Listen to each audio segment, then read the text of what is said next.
दोस्तों, share market में जो आईपीओ होता है, अगर आप उसके बारे में जानकारी चाहते हैं तो इस वीडियो को पूरा देखना, क्योंकि इस वीडियो में मैं आपको बताने जा रही हूँ कि आईपीओ क्या होता है, आईपीओ में निवेश करने के क्या फ़ायदे हैं और आईपीओ में निवेश करना भी चाहिए या नहीं, ये सारी जानकारी मैं आपको देने जा रही हूँ।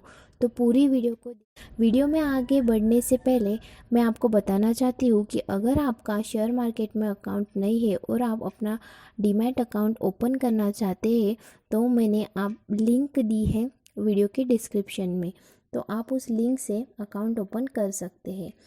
अब सबसे पहले आईपीओ क्या होता है ये जानेंगे। आईपीओ का फुल फॉर्म होता है इनिशियल पब्लिक ऑफरिंग। आईपीओ का मतलब होता है जब एक प्राइवेट कंपनी पहली बार शेयर मार्केट में लिस्ट होती है और अपने शेयर पहली बार बेचने जाती है तो वह होता है आईपीओ। आईपीओ रिलीज़ करने के बाद प्राइवेट कंपनी प्राइवेट नहीं रहती, पब्लिक बन जाती है, क्योंकि इस पर पब्लिक का भी पैसा लगा होता है। अब कंपनी आईपीओ क्यों निकालती है और अपने शेयर क्यों बेचती है, ये समझने के लिए मैं आपको एक एग्जाम्पल देती हूँ। मान लीजिए कि मेरी एक कंपनी 100 करोड़ यानी कि उसकी टोटल वैल्यूएशन 100 करोड़ है। अब क्या करना चाहती हूँ कि कंपनी को इंटरनेशनल करना चाहती हूँ, जिसके लिए मुझे 25 करोड़ रुपए की ज़रूरत पड़ेगी। अब 25 करोड़ रुपए मैं बैंक से लोन में ले सकती हूँ, बट अगर मैं बैंक से लोन से लेती हूँ तो मुझे इंटरेस्ट भी देना पड़ेगा, पैसा भी भरना पड़ेगा।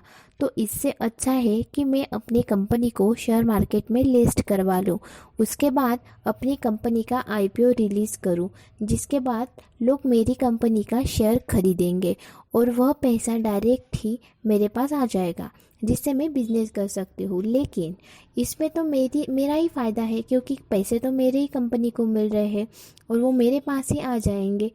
पर अगर आप आईपीओ के शेयर खरीदते हैं तो सबसे पहला फ़ायदा होगा कि जब भी कोई कंपनी शेयर मार्केट में आती है और अपना आईपीओ रिलीज़ करती है तो कम प्राइस में आपको उसी वक्त शेयर मिलता है और कुछ टाइम बाद ही वह प्राइस 2 से 3 गुना तक बढ़ जाता है।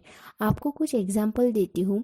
21 सितंबर को रूट मोबाइल लिमिटेड का आईपीओ रिलीज़ हुआ था, जब उसकी इशू प्राइस थी 350 रुपये।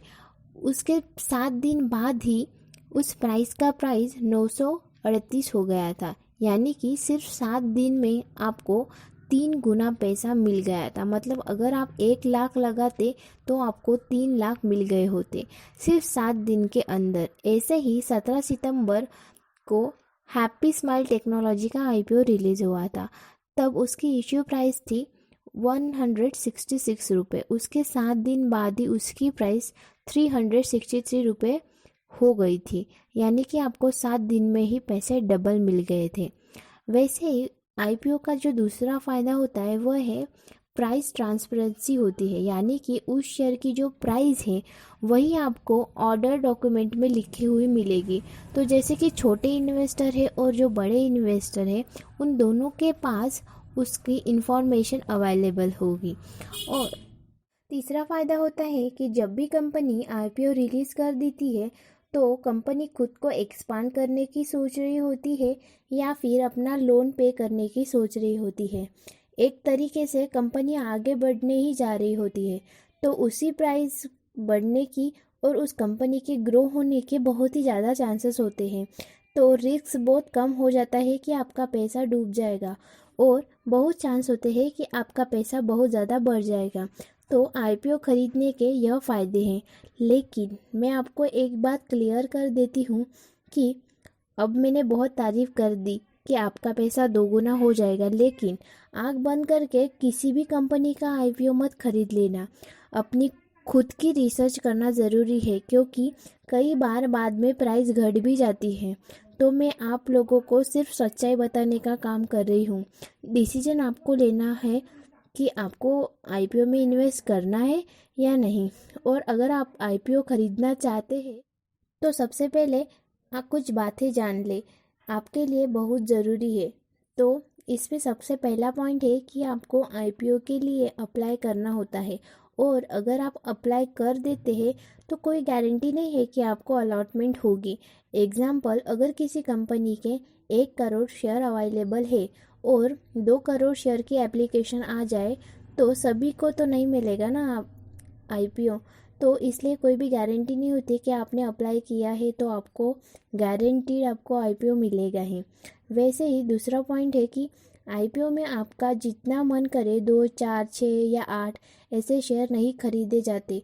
उसका एक लॉट साइज होता है। जैसे कि वेदांता फैशन लिमिटेड का जो आईपीओ है उसका लॉट साइज था 17 शेयर्स का। और अगर आप ख़रीदना चाहते हो तो आपको कम से कम 17 शेयर खरीदने होंगे। और अगर आप उससे ज़्यादा खरीदना चाहते हो तो 17 के मल्टीपल में ख़रीदने होंगे। जैसे कि 17 इंटू 2 कर दिया तो उतने शेयर आपको ख़रीदने पड़ेंगे।